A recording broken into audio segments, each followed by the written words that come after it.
A university professor told the New York Times if he wanted to create a situation that would make people act badly and angrily, he would just make them drive.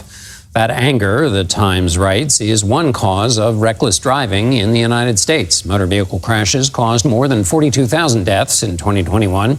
It's nearly as many as there were some 50 years ago. Matthew Shaer wrote about the issue for the Times Magazine. He joins us now. Matthew, thank you. One of the experts in your piece said the condition of driving in the U.S. had been as if someone had flipped a switch. What did they mean by that? The onset of some of the heightened fatality rates that we've seen across the country did happen very rapidly, and they coincided with the start of COVID.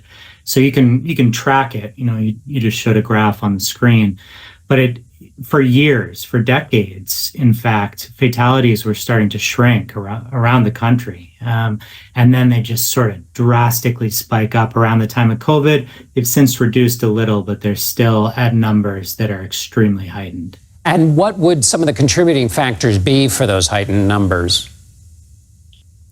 It's a real mix, but when it comes down to it, what seems to be driving it is behavior. People are driving without their seatbelts. They're driving way too fast. They're driving too aggressively. They're weaving lanes more than they should. They're blowing through stop signs and stop lights. It's an aggregate of all these behaviors. And then you add drunk driving, which was also something that was starting to shrink over the past 10 years and has also shot up recently. And I mentioned that the professor you interviewed who studies anger and who basically said, as I recall, that if you just wanted to make somebody angry and put them in a situation that would exacerbate or push all those buttons, driving would be it. It's true. I mean, look, the American Psychological Association says that Americans are more stressed now than they have been in 30, 40 years. They despair more about the state of the country and about their own futures. So we carry stress with us everywhere we go. That's part of being human.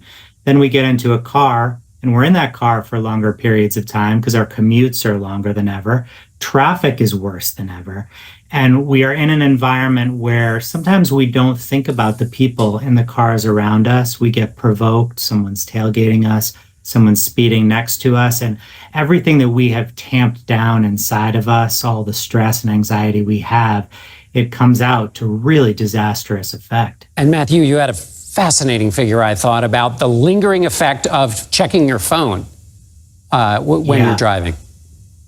Yeah, exactly. So look, we've known for a long time that distracted driving is deadly and that it robs us of our ability to concentrate on what's happening on the road. There's all this new research that shows that even after we put the phone down for 4 seconds, 5 seconds, we are still distracted. There's still something in us that is maybe still thinking about what we just typed or maybe thinking about the response that's going to come in. And that distraction is lasting. So you think about how many screens and how many gadgets we drive around with. And the impact of that distraction is huge. What's being done, and are there things that can be done to combat all these various factors? I know I don't have much time here, but I will say this. Look, when we look back at the 1960s, we had a crash crisis in the U.S. And back then we could solve it by saying to car manufacturers, you must make your cars safer. You have to make the gas tanks not blow up when people are operating them. This is a very different situation because it is largely driven by behavior, and human behavior is very hard to legislate.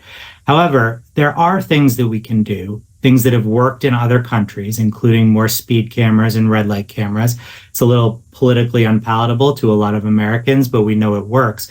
The other thing is to just redesign roads in a way that causes people to drive more carefully and more slowly. And that's something that's already happening. More roundabouts, more intersections, more stop signs. The more you slow the flow of traffic and make it harder for people to speed at exaggerated rates, the safer the roads become. And then I'm going to squeeze in one tiny last question at the end, which is there a demographic profile that's worse or within these new uptick of numbers?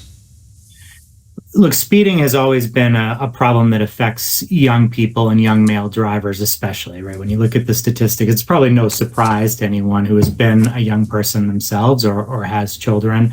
That just happens when you're young. But the last thing I'll say is that a lot of these statistics that I mentioned at the top of the interview, they permeate across demographic and age groups to a really frightening degree. It's all of us who are the problem. Matthew Sher, contributing writer for the New York Times Magazine. Matthew, it was a great piece. Thank you.